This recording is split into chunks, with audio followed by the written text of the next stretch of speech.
hyvää Halloweenia ihmiset ja elämä. Hyvin usein seikkailupelejä pidetään tietokonepelaajien etuoikeutta, mutta toisinaan konsoleille käännetään joitain klassikkoja. Muun muassa Nessille käännettiin King's Quest V ja Maniac Mansion. 80-luvun loppupuolella ja 90-luvun alkupuolella Kemco käänsi Icon Simulationin MacVenture seikkailupelisarjan Nessille.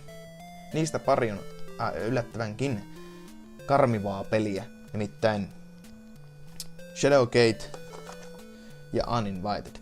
Ja näin Halloweenin alla, niin nämä ovat vallan loistavia pelejä. Ja huomatkaa, että sanalla karmivaa minä tarkoitin oikeasti, että karmivaa ei niinkään, että nämä olisivat mitenkään huonoja, nämä ovat käsittämättömän hyviä pelejä.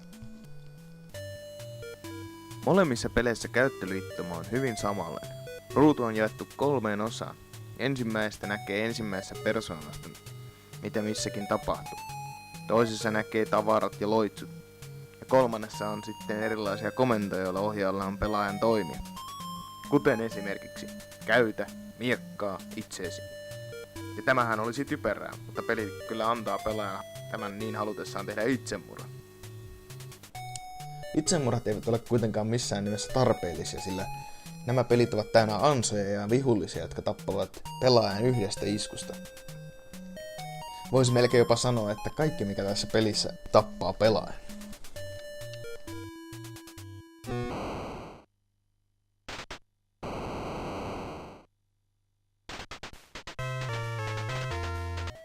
Tunnelma on parhaimmillaan karmea ja erilaiset tilanteet saavat pelaajan vartaan. Aina kun eteen saapuu jokin hirviö, niin sitä alkaa miettimään keinoja, miten hirviön pystyisi listiin. Molemmissa peleissä on aikaraja. Shadowgateissa pelaajalla on tietty määrä soihtuja, ja mikäli ne pääsevät loppumaan, kusessa ollaan siinä vaiheessa. Uninvitedissa taas aika on tietty määrä, ja mikäli pelaaja harhailee kartanossa liian kauan, hän muuttuu zombiksi. Ratkoessaan erilaisia putsleja, niin aikaraja viivästyy. Pelissä on aikaansa nähdä jo jonkinlaista juonta. Taustatarinat menevät seuraavasti. Shadowgateissa päähenkilö on lähetetty Shadowgate-nimiseen linnaan listimään ilkeä velho Lord, ennen kuin Lord onnistuu kutsumaan ilkeän demonin helvetistä. Uninvited vuorostaan alkaa asetelmasta, jossa päähenkilö herää koloroidusta autosta ja huomaa siskonsa kadonneen. Päähenkilö päättää mennä katsomaan viereistä talosta, että sattuisiko hänen siskonsa menneen sinne. Näihin peleihin on onneksi satsattu sen verran paljon, että näihin on laitettu batterimuistit, että sen kun vaan tallentaa ja pystyy jatkaa siitä, mihin viimeksi jäi. Musiikit ovat kyllä mainitsemisen arvoisia. Mielestäni Shadowgateissa on erittäin hyvät musiikit.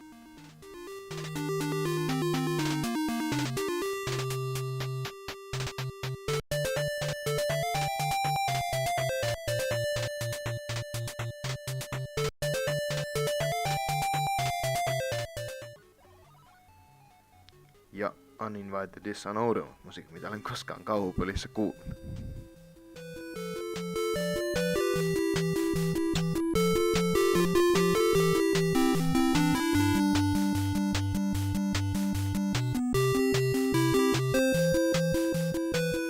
Onneksi Uninvited ottaa sitten takaisin tunnelmassa. Tuntuu, että tässä pelissä voi tapahtua ihan mitä vain.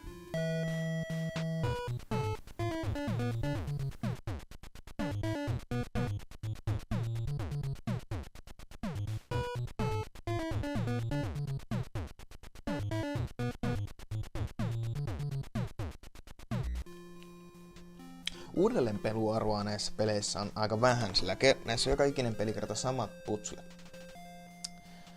Mutta näissä kuitenkin onneksi on pelattava yllättävänkin pitkäksi aikaan. Nimittäin Shadowgatein parissa mulla meni about 2-3 viikkoa ensimmäisellä pelikerralla. Ja siellä oli muutama aika kinkkinenkin puzzle, joten ratkaisemiseen meni yllättävänkin kauan.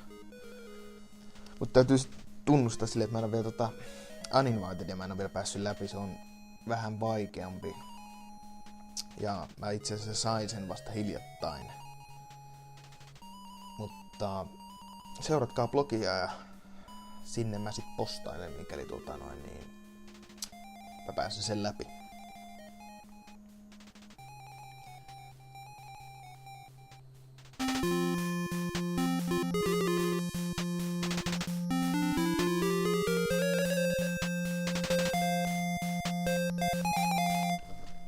No niin, meikäläisen toi Halloween varmaankin menee tän Uninvitedin parissa, mutta mä en odota, että kameran sillä puolella porukka pelailee 20 vuotta vanhoja pelejä ja Halloweenina, niin ajattelin tässä sitten vähän mainostaa ja puhua semmosesta pelistä kuin Amnesia The Dark Descent, joka on meikäläisen mielestä ehkä jopa kaikkien aikojen pelottavin peli, mitä on tehty.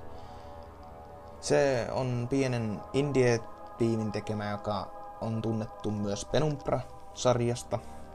Ja sen tällähetkinen hinta on Steamissa 14,99 €, eikä ole paha. Se on kyllä kokemus on sen arvoinen. Don't forget, some things mustn't be forgotten. The shadow hunting me. I must hurry. My name is Daniel. I live in London at Mayfair. What have I done? This is crazy. Don't forget.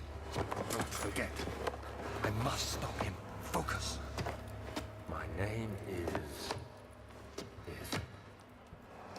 I am Daniel.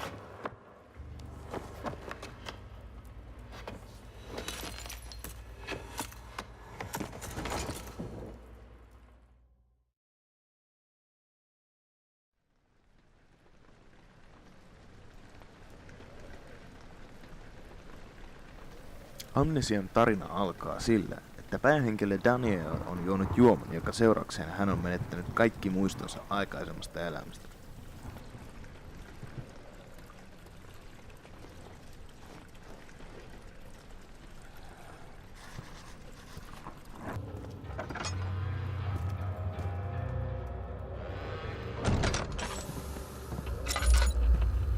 Hetken harhailun jälkeen Daniel kuitenkin löytää kirjeen, joka oli jättänyt itselleen ennen muistinmenetystä. Pyytää itseään menemään syvemmälle linnaan ja tappamaan Alexander-nimisen miehen. Redeem us both, Daniel. Descend into the darkness where Alexander waits and murder him. Your former self, Daniel. Amnesian idea on loistava. Pelaaja pystyy erittäin hyvin samaistumaan pelihahmon, sillä he jakavat samat kokemukset olemalla tietämättömiä aikaisemmista tapahtumista, jotka sitten palaavat pala palalta mieleen lukemalla erilaisia päiväkirjoja.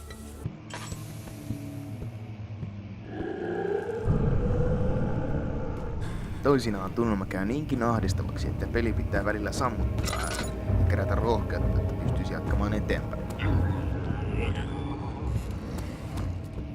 Parempi on mitä vähemmän tästä pelistä tietää etukäteen, että suosittelen lämpimästi käymään ostamassa tämän Steamista tai jollain muuta digitaalisten pelien myyjältä. Että tämä on kyllä rahansa arvoinen. Hyvää Halloween!